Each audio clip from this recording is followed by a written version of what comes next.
America का हुक्म मानने से ईरान ने इनकार कर दिया है। सबसे बड़ी बात यह है कि जिस तरीके से सीज फायर का ऐलान डोनाल्ड ट्रंप की तरफ से किया गया, उसके बाद में ईरान ऐसा लग रहा है कि अमेरिका का यह हुक्म मानने के लिए तैयार नहीं है, क्योंकि ईरान के supreme leader Ayatollah Ali Khamenei, उन्होंने पहले दिन इस बात को स्पष्ट कर दिया था कि ना तो हम थोपी हुई शांति लेंगे, ना हम थोपा हुआ युद्ध लेंगे, और ना ही थोपा हुआ सीज फायर लेंगे। तुमने शुरू किया है, खत्म हम करेंगे। यह बात खामेनेई की तरफ से तब कही गई थी जब पहला दिन था। और देखिए, दूरदर्शी नेता या फिर अपने ताकत पर पूरा भरोसा किसे कहते हैं, शायद खामेनेई ने पूरी दुनिया को दिखाया है। अमेरिका के सामने वो देश टिक गया, अमेरिका के सामने खामेनेई टिक गए। और ये तस्वीर देखिए आप, ये तस्वीर देखिए, अलग अलग जगह पर ईरान ने इजराइल में मिसाइलें दागी हैं, और खबर यह है कि 9 लोगों की इजराइल के अंदर मौत हो गई है। इसका मतलब यह है कि अगर यही चीज जारी रही तो फिर किस बात का सीज फायर, कोई सीज फायर को मानने वाला नहीं है। और अमेरिका की एक तरीके से थू-थू हो जाएगी, नाक कट जाएगी। वो एक अलग बात है कि आप कह करके भी अपनी बात को अमल में नहीं ला पाए, यानी आपने जो कहा उस बात को कोई मानने के लिए भी तैयार नहीं। और फिर दूसरी बड़ी बात यह है, आप ही पीटने वाले और आप ही समझौता कैसे करा देंगे? आप तो पार्टी बन चुके हैं इस पूरे मसले के अंदर। डोनाल्ड ट्रंप वो कैसे मध्यस्थता करवा सकते हैं?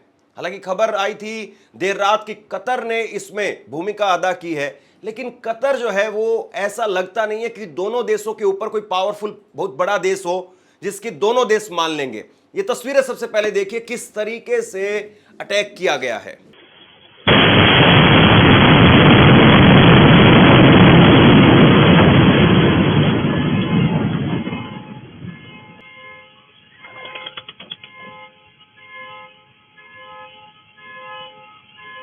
इजराइल के अंदर धरती कांपती हुई नजर आ रही है।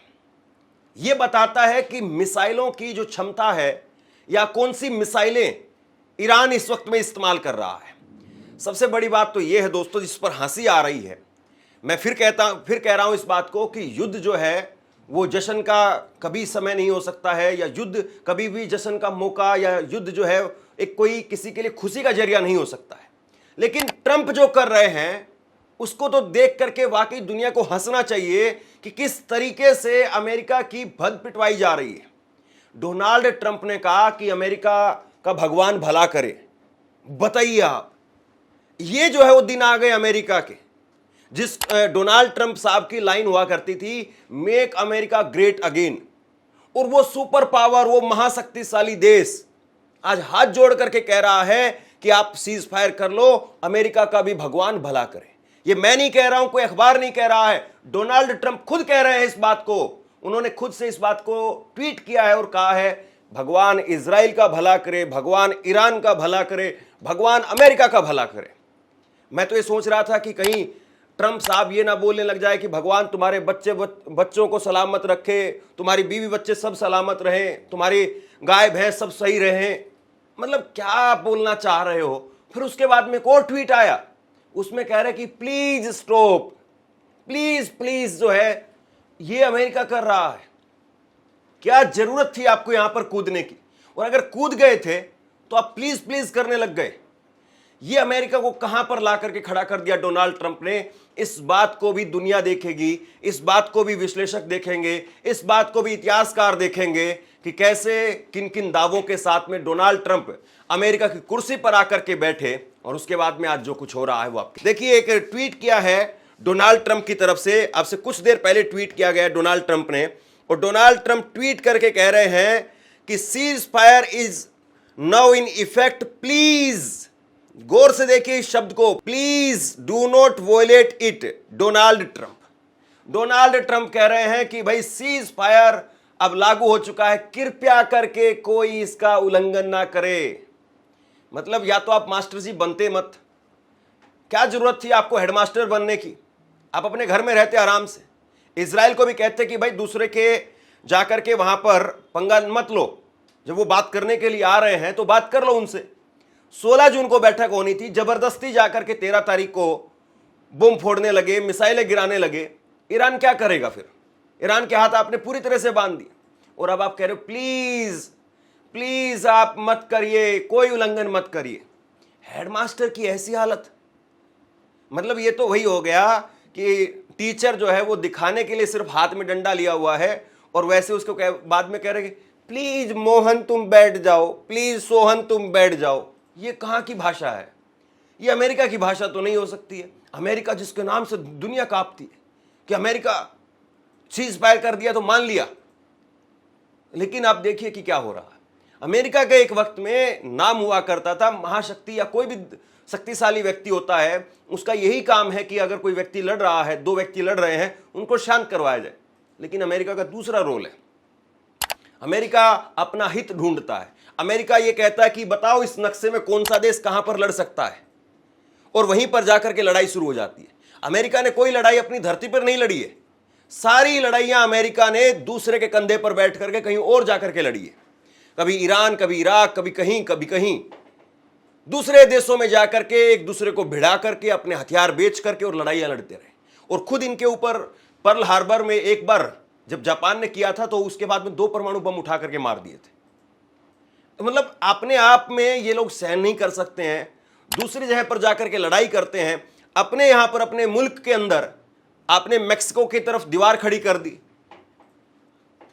आप अपनी आप जो है वो अपने बेडरूम में अच्छे से सोना चाहते हैं और दूसरा आदमी खाट पर भी ना सोए।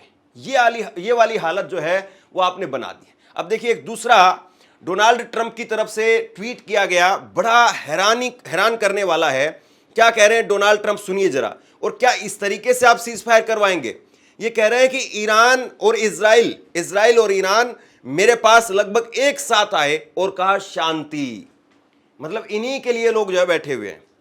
मुझे पता था कि अब समय आ गया है, दुनिया और मध्य पूर्व असली विजेता है। दोनों देशों को अपने भविष्य में अपार प्रेम, शांति, समृद्धि दिखाई देगी। उन्हें बहुत कुछ हासिल हो सकता है। देखिए जरा शब्दों पर गौर कीजिए, जैसे ऐसा लग रहा है कि कोई बैठ करके शादी में मंत्र पढ़ रहा हो कि आपको जो है वो ये समृद्धि मिले, ये खुशहाली मिले, इस तरीके से हो रहा है। उन्हें बहुत कुछ हासिल हो सकता है, लेकिन वो यदि धर्म और सत्य की राह से भटकते हैं तो बहुत कुछ खो भी सकते हैं। बस करो महाराज, बस करो, क्या कहें। फिर इसके बाद में इजराइल और ईरान का भविष्य असीम है और बड़ी उम्मीदों से भरा हुआ है। ईश्वर तुम दोनों को आशीर्वाद दे। मतलब क्या ही कहें, जैसे कि कोई नवविवाहित जोड़े को आशीर्वाद देता है, दूधो नहाओ पोतो फलो, खूब तरक्की करो, जीवन में आगे बढ़ो। वो सारी स्क्रिप्ट जो है वो ऐसा लगता है कि भारत के मैट्रिमोनियल साइट से उठा करके और वो सारी स्क्रिप्ट जो है वो डोनाल्ड ट्रंप को पकड़ा दी कि भाई ऐसे ऐसे जो है वो बोलो, खूब बोलो। ये कमाल की बात है। आप जो है 4 दिन पहले कह रहे थे अनकंडीशनल सरेंडर, ये डोनाल्ड ट्रंप के शब्द थे, अनकंडीशनल सरेंडर। सिर्फ 2 ही शब्द लिखे थे उन्होंने। देखिए जरा ये उस वक्त का ट्वीट है, ये अनकंडीशनल सरेंडर। आज कह रहे हैं दूधो नहाओ पूतो फलो, भगवान तरक्की दे, खुशहाली रहे। जब कहां गया था आपका अनकंडीशनल सरेंडर? आपको 4 दिन पहले नहीं पता था कि आपने क्या करना है? और फिर उसके बाद में खामेनेई को लेकर के नेतन्याहू बोल रहे थे कि खामेनेई आतंकवाद की जड़ है, खामेनेई के खात्मे से ही ये जंग खत्म होगी। तो खामेनेई को क्या मारा गया? ये जंग हुई क्यों किया आपने ये जंग? ये सवाल मेरा नहीं है, ये सवाल ईरान की जनता का है। ईरान की जनता को भी पूछना चाहिए, इजराइल की जनता को भी पूछना चाहिए कि हमारा क्या कसूर है? हम मारे गए, हमारे घरों को तोड़ा गया। और कोई सरकारें, ऐसा नहीं कि भारत की सरकारें ही नहीं देती है, वहां की सरकारें भी, कोई सरकार 100% किसी को ना मुआवजा देने वाली है ना घर देने वाली है। और दे भी देंगी तब भी जो सफर किया है लोगों ने वो तो कोई सरकार भरपाई नहीं करने वाली है। इस जंग से हासिल क्या हुआ? क्या अमेरिका ये कह सकता है कि वो 400 किलो यूरेनियम हमने अपने घर ले आए हैं या फिर हमने वहां पर नष्ट कर दिया है? नष्ट कर दिया तो रेडिएशन कहां गया? मतलब समझ से परे है। एक भी सवाल का जवाब नहीं। आपने जंग की क्यों? क्या हासिल किया इस जंग से? दूसरी बात, खामेनेई को लेकर के आपका नाक जो है वो इतनी ऊपर चढ़ा हुआ था शिखर में कि खामेनेई को खत्म किए बगैर तो हम बात करेंगे ही नहीं। तो क्या खामेनेई को मार दिया गया? खामेनेई अभी भी कह रहे हैं, खामेनेई की तरफ से ट्वीट किया गया। और देखिए जरा, जो लोग ईरानी लोगों को और उनके इतिहास को जानते हैं वो जानते हैं कि ईरानी राष्ट्र आत्मसमर्पण करने वाला राष्ट्र नहीं है। तो खामेनेई डंके की चोट पर अभी भी ललकार रहे हैं। और खामेनेई इस वक्त में देखिए ठसक के साथ में पूरी, और ये उनकी वाजिब भी बनती है क्योंकि उन्होंने करके दिखाया है। मैं ये नहीं कह रहा हूं कि पूरी दुनिया को इस वक्त में विश्व गुरु मान लेना चाहिए खामेनेई को, कि खामेनेई के सामने पूरी दुनिया सरेंडर कर जाए। हर नेता से सवाल पूछिए दोस्तों। इसीलिए मेरी लाइन बहुत पहले से रही है, कभी किसी के चमचे मत बनिए, अंधभक्त मत बनिए। खामेनेई ने जिस तरीके से साहस दिखाया है, अपने देश के लिए काम किया है, वो वाकई काबिले तारीफ है। कोई इसका दूसरा उदाहरण हो ही नहीं सकता है। लेकिन सवाल इस बात का कि आखिरकार अमेरिका या इजराइल क्या हासिल हुआ? क्या अमेरिका ये कह सकता है कि हमने 100% उनके परमाणु हथियारों को नष्ट कर दिया है? क्या उनको 20 साल पीछे, 50 साल पीछे भेज दिया है? क्या इजराइल खामेनेई को लेकर के जिस तरीके से 7वें आसमान पर था, तो क्या खामेनेई कुछ भी तो हासिल नहीं हुआ? आपने जंग की क्यों? और ये सीज फायर अगर हो जाएगा तो सीज फायर किस नाम का? अभी तक ये नहीं पता है कि सीज फायर किन किन कंडीशंस पर हुआ। जैसे भारत और पाकिस्तान का सीज फायर था, अभी तक नहीं पता चला कि कौन कौन सी कंडीशंस थी, या वो जो आतंकवादी थे वो कहां गए, अभी तक नहीं साफ हुआ है। तो ऐसे ही इनका अगर सीज फायर हुआ है तो सीज फायर किस नाम का? क्या आप ये कह रहे हैं कि ईरान कभी भी भविष्य में परमाणु हथियार नहीं बनाएगा? हमने ये लिख करके लिया है वहां से। अगर ये लिख करके नहीं लिया आपने, या ईरान ने इस बात पर हस्ताक्षर नहीं किए हैं कि हम भविष्य में कभी भी परमाणु बम नहीं बनाएंगे, आप हमें छोड़ दो, बख्श दो, हमें हमारी जान बख्श दो, अगर ईरान ने ये नहीं किया है तो फिर आप लोग क्यों चौधरी बन रहे थे? इजराइल की जनता को नेतन्याहू से पूछना चाहिए कि अगर आप ये नहीं करवा पाए तो फिर क्यों हमें मरवा दिया? क्यों? आखिरकार क्यों? और फिर वही बात है, दूसरा एक सवाल ईरान से भी जो है पूछा जाएगा, ईरान के खामेनेई से भी पूछा जाएगा, आपने बता करके वहां पर हमला किया, तो जब बता करके आप हमला कर रहे हैं तो वो बच ही जाएंगे। वहां पर 14 मिसाइल आपने खराब कर दी, 14 मिसाइल आपने दाग दी अमेरिका पर, और आप कह रहे हैं हम बता करके हमला कर रहे थे। तो खामेनेई से भी यह सवाल पूछा जाना चाहिए कि 14 मिसाइल दागने की फिर जरूरत क्या थी? आप 4-5 मिसाइलें दाग देते। एक मिसाइल 300 करोड़ के आसपास की है, क्यों जो है फिर वो ईरानी जनता के खून पसीने की कमाई को आप लोग खराब कर रहे हैं? आपकी कौन सी मिसाइल जो है वो अमेरिका के बेस को जाकर के नष्ट कर पाई है? क्या ईरानी मीडिया या ईरान की तरफ से कोई ऐसा विजुअल, ऐसा तस्वीर सामने रहा है? अभी तक नहीं आया है। यानी आपने कहा, उन्होंने हवा में डिफ्यूज कर दिया, बस। मतलब ये बात सही है, आपका इस बात को लेकर के वाकई जो है वो जिगरा या हिम्मत, इसकी दाद दी जानी चाहिए कि आपने अमेरिका के ऊपर, दुनिया की महाशक्ति के ऊपर, अगर अपने राष्ट्र के स्वाभिमान पर बात आई तो आप इंच भर पीछे नहीं हटे। वाकई इसमें आपकी काबिल तारीफ बात है कि अपने स्वाभिमान के लिए आप मर मिटने के लिए तैयार हो गए, अमेरिका की छाती पर चढ़ गए, कोई इसमें दो राय नहीं। लेकिन आपने 14 मिसाइल खराब कर दी, क्यों भाई? ईरान के लोगों को ईरान से पूछना चाहिए कि हमें हासिल क्या हुआ। हाँ, उनके पक्ष में फिर भी काफी चीजें हैं। 1000 लोग मारे गए हैं, 1000 लोग मारे गए हैं, करीब जो है वो 949 या 24 का करीब आंकड़ा है, लेकिन आधिकारिक आंकड़ा है। हो सकता है कि इससे ज्यादा हो सकता है कि जो गंभीर हो उसमें से 10-5 लोग और मर जाएं। कई बार ऐसा होता है, लोगों का मकान या लोगों की फैक्ट्रियां या बड़ी बड़ी ऑफिस वो तबाह हो गए, और फिर वही बात कि एक आर्थिक तौर पर नुकसान। हाँ, ये सही है कि इजराइल को जो है वो आपने बैकफुट पर कर दिया, बिल्कुल धकेल दिया। लेकिन क्या ईरान ने सीज फायर के लिए सिर्फ यही एक शर्त रखी है कि तुम अगर मारना बंद करोगे तो हम भी मारना बंद कर देंगे? ये किस बात की जो है वो फिर सीज फायर हुआ? या तो आप इजराइल से इस बात की जो है वो पुष्टि करवाते, या इजराइल से इस बात को लिखित में लेते, हस्ताक्षर करवाते कि आप हम पर कभी भी निकट भविष्य में हमला नहीं करेंगे। अगर अभी गर्म है तो फिर चलने दीजिए, या तो पता चले। तो कुल मिलाकर के ये जो खिचड़ी है, या इस वक्त में जो कुछ हो रहा है, ये पूरे विश्व इस बात को देख रहा है कि आखिरकार ये युद्ध था, क्या था, किस तरीके से था। क्या फिर ये पूरी तरीके से ये कहा जाए कि सबकी ईगो सेटिस्फेक्शन का एक मामला था?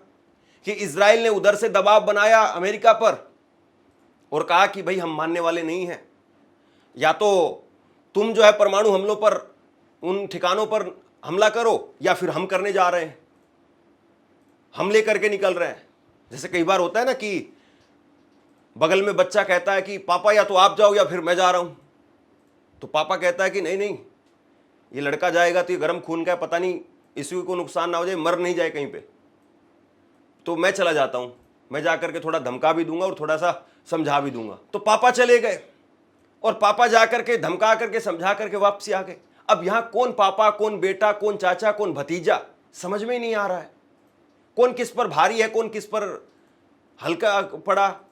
अब अमेरिका क्या सिर्फ जो है वो इस ईगो के लिए गया कि हां हम भी एक बार अपना B-2 बॉम्बर विमान उड़ा करके देखते हैं और उससे जो है वो GBU 757 जो बॉम्ब है उसको गिरा करके देखते हैं।